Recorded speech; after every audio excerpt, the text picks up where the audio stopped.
Assalamualaikum warahmatullahi wabarakatuh. Baik sahabat, kali ini saya akan membahas tentang pestisida alami. Karena channel saya ini channel pertanian, jadi ketika tidak membahas tentang pestisida alami, pestisida yang ada di lingkungan kita, serasa channel ini tidak komplit ya. Karena negara kita ini kaya dengan flora dan fauna, kaya dengan tumbuh-tumbuhan yang alami yang bisa kita manfaatkan. Baik sahabat, jadi yang pertama kita akan membahas tentang pestisida. Jadi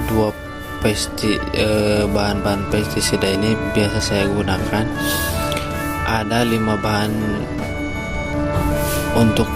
bahan untuk pembuatan pestisida. Kalau saya biasanya 5 bahan ini dijadikan 2 golongan jenis pestisida. Lalu cara pemakaiannya di rolling. Oke, mana yang pertama kita akan bahas? Yang pertama, pestisida alami itu yang bisa kita gunakan adalah daun pepaya. Sebab di dalam daun pepaya terdapat senyawa aktif anti jamur seperti tanin, alkaloid, flavonoid, saponin, papanin, dan triterpenoid yang mampu menekan pertumbuhan bakteri pada tanaman cabai. Senyawa itu juga berpotensi dalam merusak sel jamur atau parasit penyebab penyakit pada tanaman cabai. Bahkan senyawa triterpenoid dapat menyebabkan kematian sel bakteri. Nah, hasil tersebut merupakan hasil riset tahun 2020 asal Universitas Andalas. Penelitian itu berjudul efektivitas ekstrak daun pepaya secara in vitro terhadap Coleotrichum glossoporium, penyebab penyakit antraknosa pada tanaman cabai. Apa saja manfaatnya? Nih, selain daun pepaya bisa baik untuk kesehatan dan juga untuk obat-obatan, daun pepaya juga mampu mengendalikan hama ulat pada tanaman, khususnya pada tanaman sawi. Akan tetapi sangat efektif pada tanaman sawi ya, yang mudah dibudidayakan.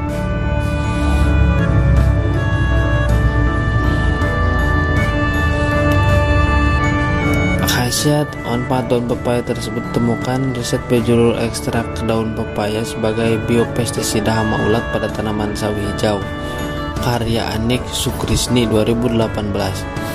Hasil riset menunjukkan bahwa daun pepaya efektif dalam mengendalikan hama ulat, khususnya pada tanaman sawi yang gampang untuk dibudidayakannya tanaman sawi itu. Bahkan menggunakan ekstrak daun pepaya berkonsentrasi 100% bisa menyebabkan kematian hama lebih banyak. Kemampuan dalam memberikan manfaat tersebut rupanya menjadi berkat banyaknya senyawa kimia yang ada dalam daun pepaya. Sebut aja yang tadi ya: alkaloid, karbohidrat, saponin, glikosida, protein, dan asam amino, pitosterol, senyawa fenolik, flavonoid, terpenoid, serta tanin.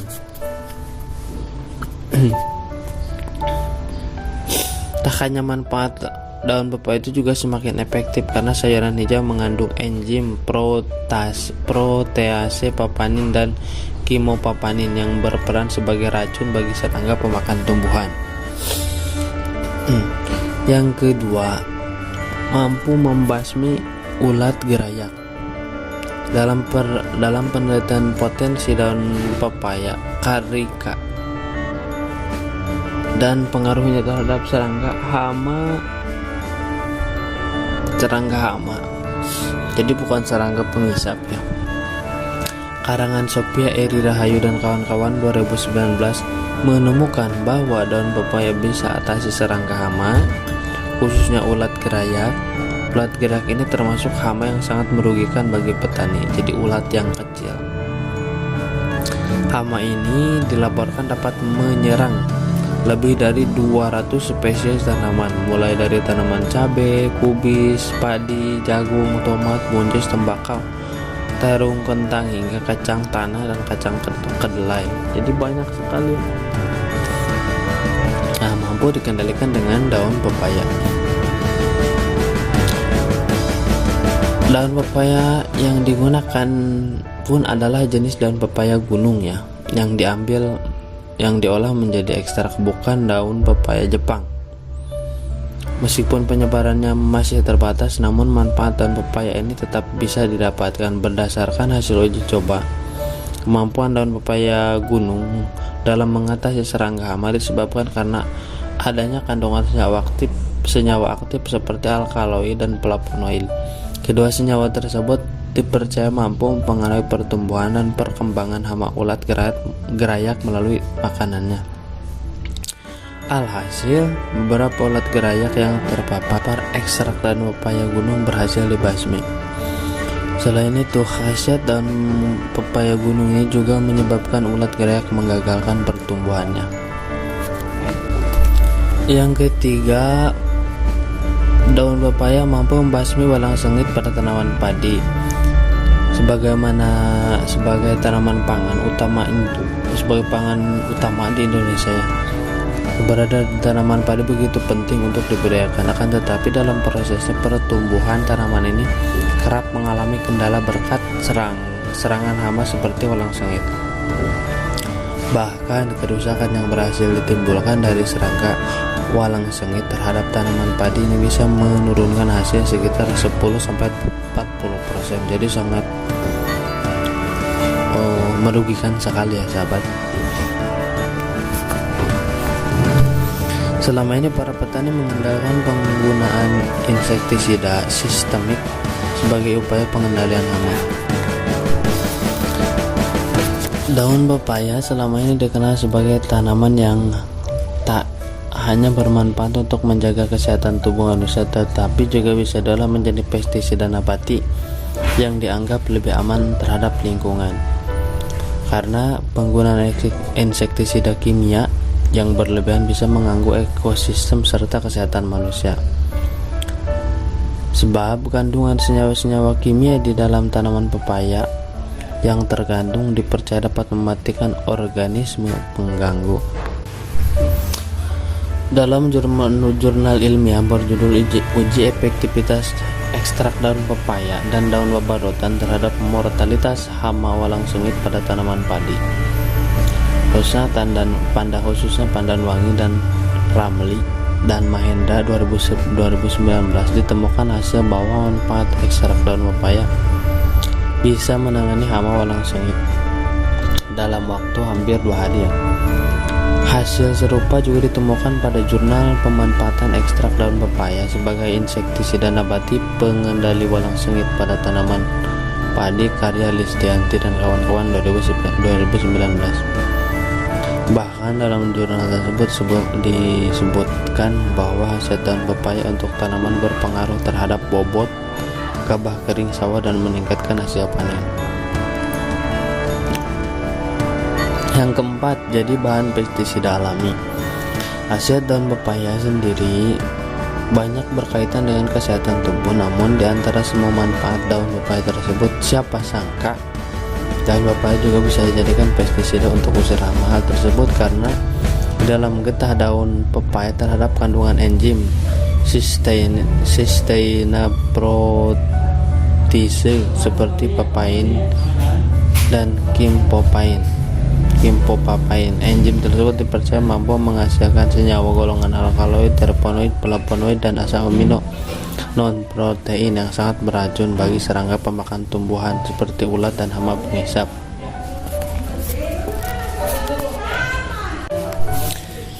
Yang kedua adalah bawang putih.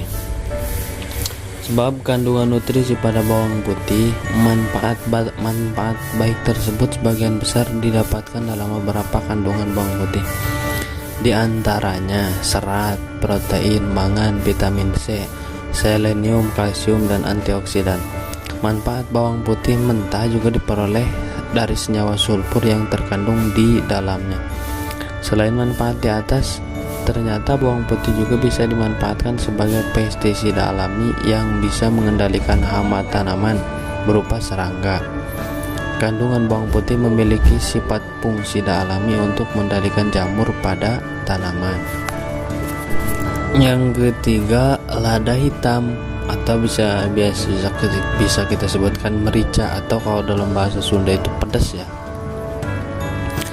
Nah, lada hitam ini adalah agen antibakteri alami, bekerja melawan sejumlah infeksi jamur dan bakteri.